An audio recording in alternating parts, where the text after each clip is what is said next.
what is tunnel vision? I'm not even gonna look it up.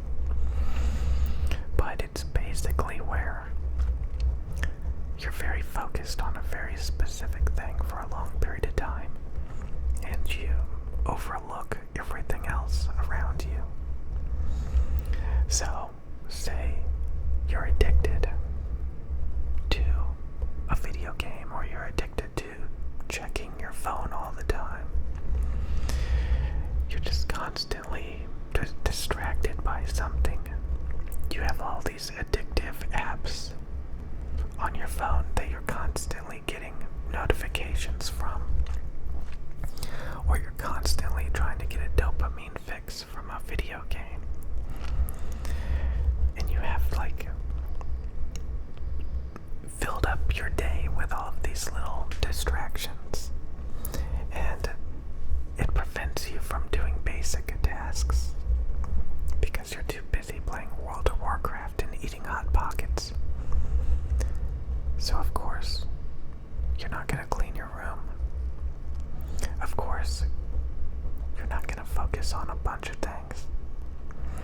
And it's funny because when you break out of that tunnel vision, all of a sudden your brain a lot of times will immediately snap out of it. And you'll start doing things that you've been putting off for months.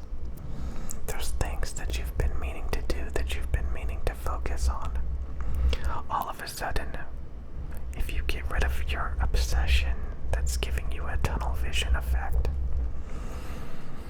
you start to realize that there's all of these other things that you could be focusing on. And sometimes I really do. I get a glimpse of other people's personalities and way of thinking. I've mentioned this a few times lately. But like, when I'm having that tunnel vision effect, because I'm very if you're introverted, you're probably gonna be more susceptible to, having tunnel vision, because you're always thinking and you're always focused on something, usually in your mind. While if you're extroverted and you're constantly trying to get like external stimulation, a lot of times those people like to multitask. They don't obsessively focus. So they're less prone to tunnel vision a lot of times. But I mean, again, it can be anything that really just kind of leads to addiction and obsession. And typically what happens is it makes you dysfunctional. It makes it where you can't get basic tasks done, and you can't focus fully on things that need to get done. So a lot of times those obsessions, those addictions, you start to realize that they have control over you, yet they actually have no value. Checking your phone to see how many likes, to see how many subscribers you have. At the end of the day, doesn't matter. But it's always on your mind. It's always there to give you a dopamine fix. And it's very, very distracting, right?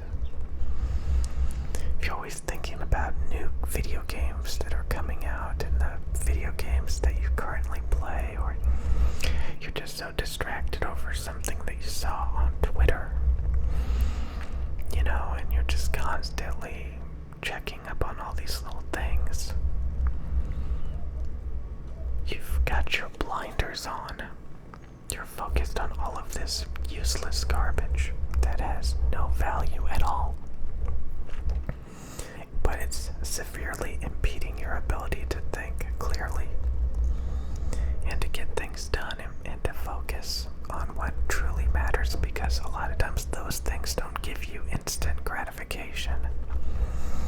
They don't give you artificial dopamine.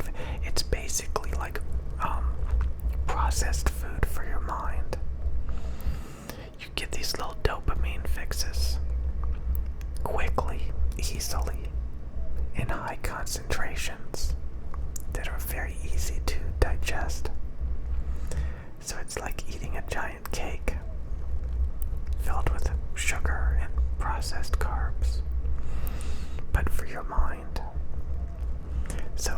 there's a ton of detrimental effects for all of this processed stuff that we consume on a regular basis. Who wants to work for anything if you can just get it instantaneously, artificially? And that's the key word, artificially. Because typically that artificialness has no real value. It's just about getting that dopamine fix. So, if you get rid of all of those artificial things that cause tunnel vision, you'll be a lot better off.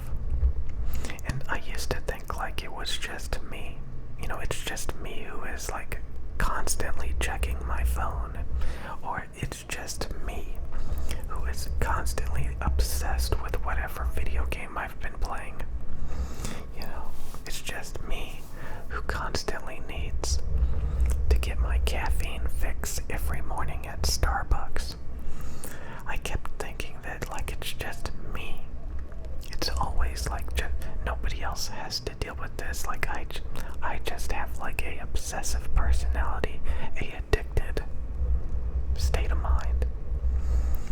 Most people are not like this, but they are in their own ways. It's kind of like a functioning alcoholic, a functioning dopamine addict. So, yeah, some people are more susceptible to it. You know, it impedes certain people's lives more than others. Some people can multitask. Some people are not as obsessive. Some people, you know, but even for them, it's still pretty bad. It's still pretty bad. So, what's the solution to artificial dopamine fixed tunnel vision that's impeding you from getting things done on a regular basis that need to get done? Well, I think it's to quit it cold turkey. Because again, what value does it have to have all this tunnel vision? It's funny because all of these things are designed to eat up all of your time. They're literally designed to eat up all of your time. And what's funny is a lot of this stuff comes and goes. You're gonna lose interest eventually if you give it enough time. Eventually you're gonna move on to different platforms, different social medias, you're gonna move on to different everything. You know, just if you care about something that you saw on TV, within a week or two that you're gonna be told to care about something else. There's always gonna be something that you should focus on and waste your time on that really is completely pointless. So again, I've talked a lot about it. Sensationalism, hobbies, addictions, obsessions. All of these apps and programs and foods and products that are so addicting, designed to get your attention. And of course, most people are not going to admit they have a problem. They think that all of the fun fact YouTube videos that they watch is educational, that they're learning, that it's a benefit to them. When in reality, not really. It's just entertainment. That's all it is. Pre-packaged concentrations of entertainment. They think watching the news is going to make them smarter and keep them up to date, when really they're just jerking them around, giving them talking points and things to care about and obsess about that don't even matter. All of these things putting you in tunnel vision so that it's harder and harder to focus on things that actually really matter in your life on a day-to-day basis.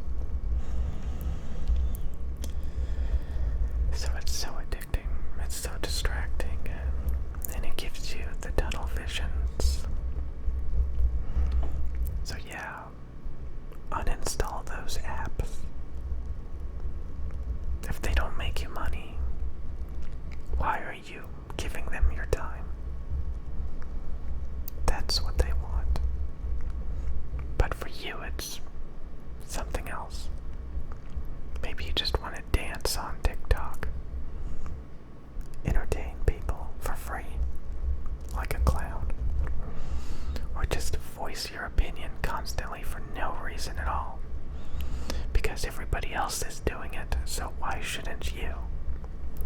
Because you're not getting paid and everybody already has their own opinion, so why are you sharing yours?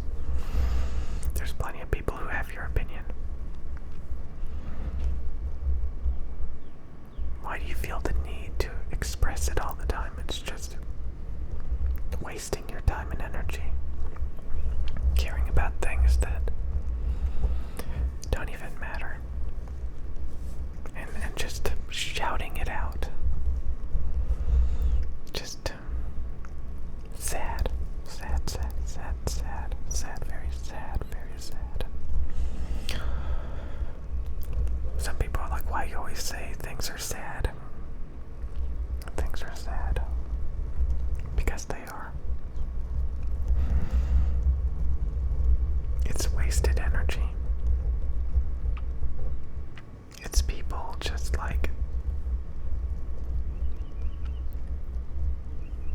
consuming junk. I've seen some arguments like on the Joe Rogan Experience, like, it makes people who have nothing going on in their life feel like they're doing something by getting uppity about political news, or like, just, again, that's the whole point to a lot of this stuff. You're just like bored, got nothing else better to do, so why not just fill it up with artificial addictive dopamine? Well, because it's unhealthy, it's artificial, it's in high concentrations that the human mind and body is not designed to handle. Again, it's like instant gratification, like you're supposed to work for it. It's kind of like eating real whole foods. Your body is supposed to work for it. It's not supposed to be high glycemic where your body can just instantly digest it, which makes you diabetic because you're eating so much processed food. It just overwhelms you. It's bad for you. But it tastes so good, right? It's so easy. You don't even have to work for it. But also, the end result is obesity, diabetes, the ability to not be able to focus, getting stressed out about things that don't even matter. Just constantly garbage in, garbage out.